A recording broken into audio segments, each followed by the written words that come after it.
Hey ladies and gentlemen, welcome back to the channel. As always, it is Nick here, back with your daily crypto news and analysis. And today we are going to be talking about Ripple and XRP, as well as the vast majority of crypto and finance. And with that being said, I hope everybody's having a beautiful day or a beautiful night wherever you guys are out there in this beautiful world. We have been addressing a few things happening around this space in the last couple days. Some pretty big announcements have happened. Some pretty big moves have been, being made as well. But beyond that, we are looking for opportunities because listen, the bull run doesn't just happen out of nowhere. We build up to it. And so far, we have seen some pretty significant moves already in this market. For an example, right? Bitcoin, if we go back a year ago, it was trading at about roughly $15,000. We look at XRP, going back a year ago, it was trading roughly around like 30 some cents. So we are still in a pretty good area right now. I know that XRP is not trading at $1 plus like everyone wants it to. But at the end of the day, you got to look at the space and find the opportunities in the vast amount of negative sentiment. Everyone is going to be negative when their specific token is not pumping, while you go and look at the 24-hour span and there is altcoins pumping still. In the last 7 days, a lot of these altcoins are actually up 90%, 150 plus percent. So when we really kind of look at the space, it's very easy to get caught up in the idea of comparing a specific asset, say XRP, to TIA, for an example. So you can't be doing that. You need to understand what you hold. You have to be patient. You have to understand that things are not going to happen instantly. You're not going to invest money in on Monday and by Friday get rich. That's just not how the space works. You must make sure that you are doing the research, reading into things, understanding the actual moves being made right now, and realize that you are holding a specific key to the future of not only payments, but the entire financial landscape. So with that in mind, let's dive on in and let's talk about a few things. Let's start off with this video here that got posted by XRP Drops. Now this is from that UBRI Connect 2023. This is where we got a little bit more of an insight on what's actually happening around Ripple, specifically what's happening with the compliance side of things. We already know that we are seeing a lot of big movements on the regulatory side with crypto and accepting crypto and adopting it. But Ripple themselves have been dominant in that area. In fact, going all the way back to just October, we've seen the major payments license be approved in Singapore with Ripple. We've also seen Dubai Financial Services Authority granting a license to Ripple for use of XRP specifically in just the beginning of this month. But we also know that Ripple is looking to expand in the UK region and Ireland. They already applied for a license in both areas. Check this out. We just received our major payments license from the Monetary Authority of Singapore after 3 years of due diligence. We're applying for a license in the UK. In Ireland, that will passport through the EU and Dubai. So there are a lot. We just received our. So there you guys have it. And you know what's interesting about these two areas that he is mentioning, the UK and Ireland, beyond, of course, with the UK being a dominant force in the FX market, accounting for 38% of that $7.5 trillion per day market. That's right, $7.5 trillion per day. Besides that, these two areas, we already know that Ripple is planning to get approved in. Why? Because they've already started to hire in these areas. They've also already had headquarters in those areas as well for a while. But if we go over to the career opportunity over on Ripple's website, build real world value, let's pioneer the future of crypto together. They have 59 job openings right now, currently. Now, if we scroll down, and I've already talked a little bit about this in the past, but they are trying to transform the future of finance. There is no secret behind that. But they are also at the forefront of building solutions to enable value to move as fast as information moves today. Payments, CBDCs, crypto, and NFTs will be foundational to the future financial system. And that is a fact. We already know that the entire world around us is changing through AI, through crypto, through payments that are much faster. Now we're starting to see central banks, tokenizing their actual currencies. I mean, this is truly a massive move in the entire world of finance. Yet most people are still asleep at the wheel. You guys already know this. I've talked about it. 99% of the general public, I would argue, is asleep at the wheel at a time where they should be looking into this. But again, like I said, going back to this statement, yes, Ripple is expanding in these two areas. They do have 59 job postings on their website, and 19 of them are coming from the UK and also Ireland. If we actually look at this, the UK, there's a lot of job openings in the UK. Director at Corporate Development, engineering jobs as well. And this is where we get a little bit of a glimpse into what they're focused on. For example, liquidity is one of the big ones. And then we just have engineers here in terms of the platform, software, infrastructure, things like that. But then also risk and compliance.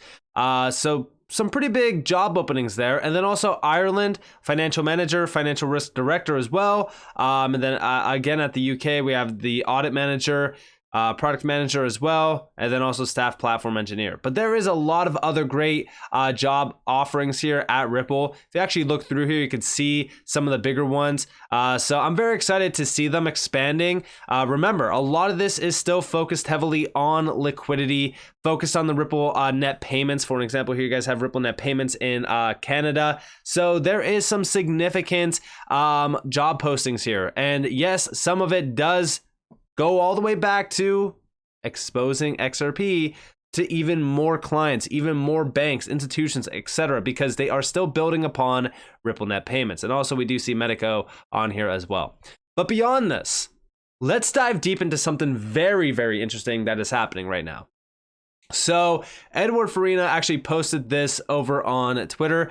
We do see BIS, the IMF, and the Federal Reserve Board. This got posted back on November 8th. Another member of Ripple operating in the shadows. It was all discreet 3 years ago. Notice that all the major players have taken up important positions in the same year the SEC filed its lawsuit. It has been decided a long time ago.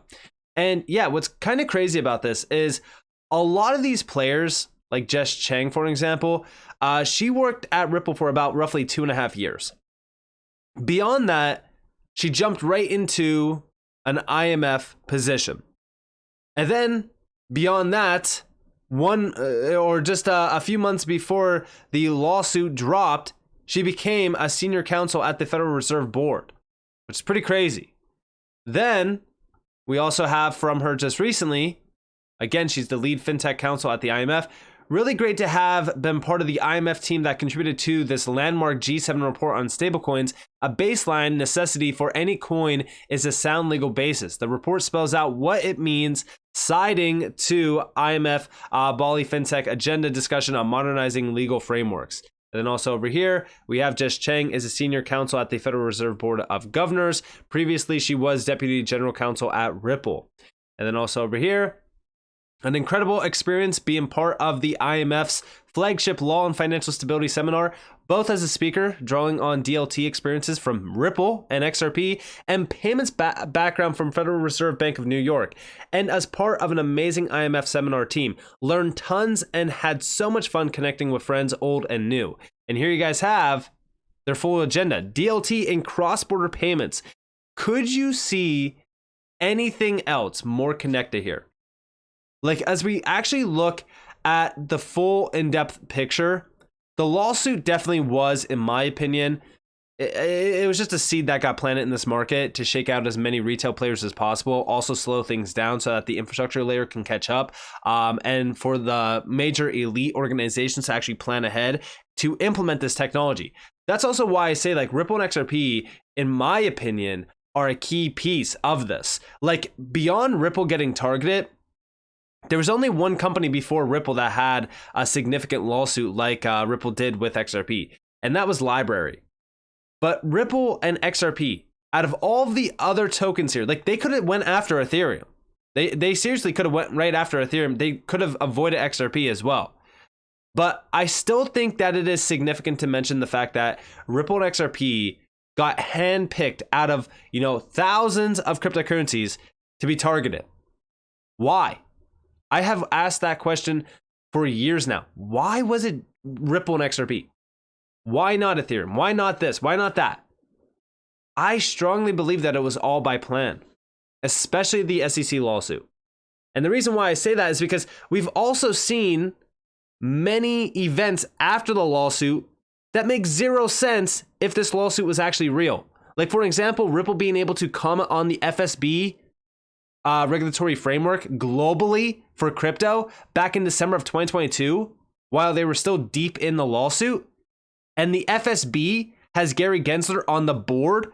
And also the FSB is being instructed by the G20 with the BIS and the IMF and the World Bank to have global crypto frameworks in place by the end of 2025 for regulatory moves. Like, think about how crazy that actually is.